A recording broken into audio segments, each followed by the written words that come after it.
Hello, my name is Amanda, or Astral Panda, and I'm doing another unboxing video, this time for the March Sketchbox, and I have the basic box.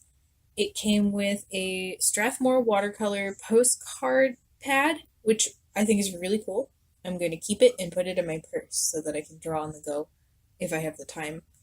It also came with a Sharpie brush pen, which I really love because I love brush pens, and Sharpie's great, especially with watercolor because Sharpie is alcohol based. So when you use the watercolor, it won't bleed. As long as you let the ink dry, your line art won't bleed. So that's awesome. Another thing that came with this box is the Princeton Select Artiste round size 6 watercolor brush, and I love round watercolor brushes because you can get all kinds of different shapes and line widths from them. Because it's round, there's like a small tip, which you can use for fine details, but I mean, not super fine, I guess. But you can also push down on the side of the brush and make wider strokes, so that's cool. It came with, sorry, I clicked into the mic. It came with two Goldfaber Aqua watercolor pencils. One is black and one is white.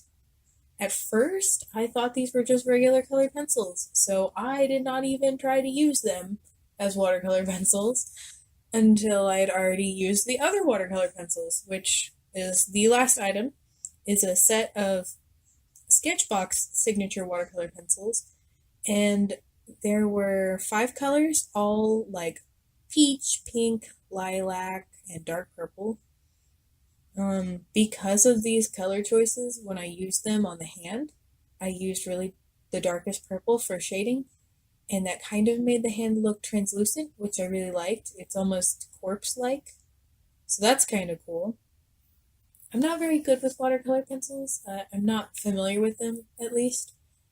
I do love watercolor, so I'm familiar with some watercolor techniques because I had a really strict art teacher in middle school that harped onto me with watercolor techniques. He was like breathing down my neck and telling me that I was wrong and I had to stay after class to redo a lot of stuff, which is very difficult to do with watercolor. Um, but one of the things that he taught me was not to ever use white, which, I mean, rules in art are arbitrary. Like, they are there for a reason while you're learning, but there comes a point in time where you can break the rules and you do whatever you want anyway. Art is subjective. But because of him, I've never used white watercolor, and so I did not have any idea on what to do with the white watercolor pencil, which you'll see me trying a couple of different ways to use that later on. Right now, I just kind of sketched my own hand as a reference and put some flowers coming out of the fingertips, which the anatomy is a little bit off. I can see now that I've had my distance from the piece. My thumb was quite large compared to the rest of the hand, and then the pinky is kind of a weird shape, but I guess it kind of suits the mood. Still, if I could go back and spend a little more time on the sketch before I went right into inking, I would have. I really enjoyed the way the Sharpie brush pen felt. It was very natural for me to use to get some thicker lines and some thinner lines. It's really nice. It feels really flowy, and I think that worked out well with the natural shapes of flowers. I forget what it's called, like organic shapes. Yeah. There's geometric shapes and then there's organic shapes, and this whole piece is just organic shapes. Um, I do kind of wish that I had a brown because the peach was very light, and then I also don't have very good technique with watercolor pencils, so I didn't have a lot of pigment down, or at least it didn't feel like it. Like, I thought that what I drew would come out way darker when I put water to it, but no, it didn't. And then another thing, which may just be chalked up to me not knowing how to use watercolor pencils, I didn't feel like I could layer very well. without tearing the paper. As in, I couldn't go use the watercolor pencil dry on dry, get what I had put down wet with the brush, and then go back with a dry pencil again. So what I ended up doing, as you'll see here, is using my brush and just pulling pigment off of the tip of the pencil and using it as if it was like a watercolor palette. Um, so that worked out well for me. I guess I still didn't get as much pigment as I would have liked. And there I am trying to use the white, realizing it's not really doing anything. And also realizing that I totally forgot to put in the nails. So I thought I'd try to use the white as like a highlight to the nails to make them pop out.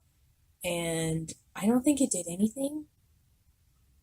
When I use watercolor, I don't use white on top. I I just omit painting where the white should be. Like I just use the paper for the white, and I feel like for me that's way more successful. And if I would have, I don't know, realized that before I went in with the pigment, I could have maybe had some highlights, but whatever. You live and you learn, and this is just a fun experiment with some new media, some surprise media. Media in the mail, ha. Here I am just putting some random hatching of different colors, just between the purples and the black for the background because I didn't know what else to do. Which that's always how you want to approach artwork, right? You don't know what to do, just do stuff and hopefully it's not a mistake. That's my philosophy. One thing I did notice is a lot of the pigment gets pushed around. So you can see where I end my stroke here, like where, yeah, I gotta blend a lot of, there's a lot of lines for where water meets water, which kind of makes it look cloudy and smoky, but I was really going for a solid color with a little peak of purple in it, not a smoky, cloudy texture, but that's okay.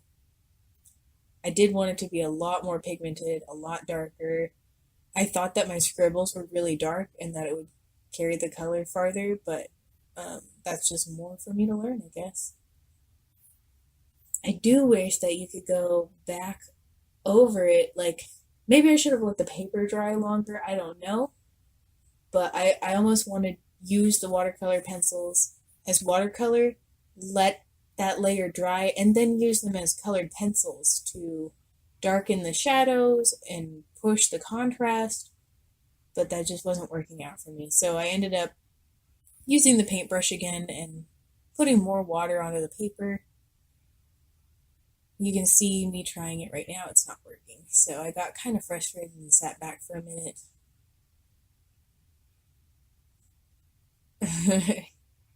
Oh, the struggle. Excuse the toddler toys in the background. That is the daddy fire truck and the baby fire truck that my son was playing with. Here I am trying to use the white watercolor pencil as a highlight, and I ended up just using the tip of my brush and dipping it onto the pencil instead of using the pencil directly on the paper because it really wasn't working out for me. And at this point I decided to just use the Sharpie to draw little doodle flowers because I didn't like the background at all and it felt like it was blending into the hand because they're both very light, and I thought maybe some flowers would give it some texture and differentiate between the skin. Oh, excuse me. Also, that water cup I have right there, it changes color. Oh, and my shirt totally had a flower on it that kind of matched the flowers I was drawing. So, it's probably where I got the inspiration without realizing it. My subconscious was like, hey, remember this shirt you're wearing? Let's draw that. So that's what it's looking like so far. I did have to take a break to let the rest of the paper dry because I didn't want my Sharpie to get wet. and I moved the camera a little bit closer because I realized that maybe you don't need to see my entire living room. Eventually, I would like to find a successful angle because, as flattering as this is for my carpet, it's maybe not the most flattering angle for my artwork. I also normally don't work this small, so that was it. It has its own set of challenges. I think right around this point is when I realized that maybe drawing a bunch of linear organic shapes in the background would cause the flowers that are coming out of the fingertips to blend in and totally get lost. So I think in a moment you'll see me like, oh wait, what do I do now? So I tried to kind of like taper off, like space out the flowers a little bit. Excuse me, I'm sorry. I'm really curious to see what other people have made with this box. I'd like to see more artwork and see how other people use watercolor pencils because I don't know what I'm doing. And I'm sure there are a lot of people out there who know a lot more than I do that I can learn from. Oh, yeah, at this point I started going over the outline of the hand and some of the flowers because, like I said, I didn't want it to blend into the background. And you can kind of see the flowers on the outside of the pinky finger are almost blending in. So I did not plan out this composition at all. I just kind of opened the box and went for it, and that's part of the challenge.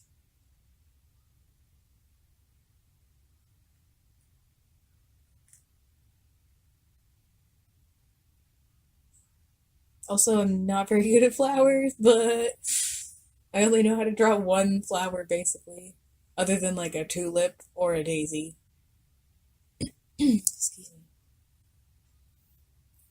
So I tried to make them smaller and space them out, kind of like they were like drifting in a direction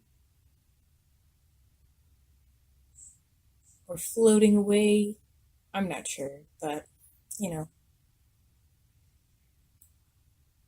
And I wasn't happy with it at this point either. So, as you can see, um, so I decided to just use the Sharpie brush pen and color the entirety of the negative space entirely black. I wish I hadn't done that because I ended up using a lot of ink on that, and I wanted to keep the brush pen longer and use it for other projects because I really liked it. I love brush pens. But one of my personal challenges with these videos for the Sketchbox is to only use what came in the box to create my piece. So I ended up using only what came. Also, at this point, my camera totally shut off, so I'm gonna have to end the video with the finished product. Thank you all for listening. I hope you have a wonderful day, and let me know if you also get sketch boxes or art snacks or scrawler box or any other subscription art box in the mail, or if you have any other kind of comments. I would love to see your artwork, and I hope everybody has a good day.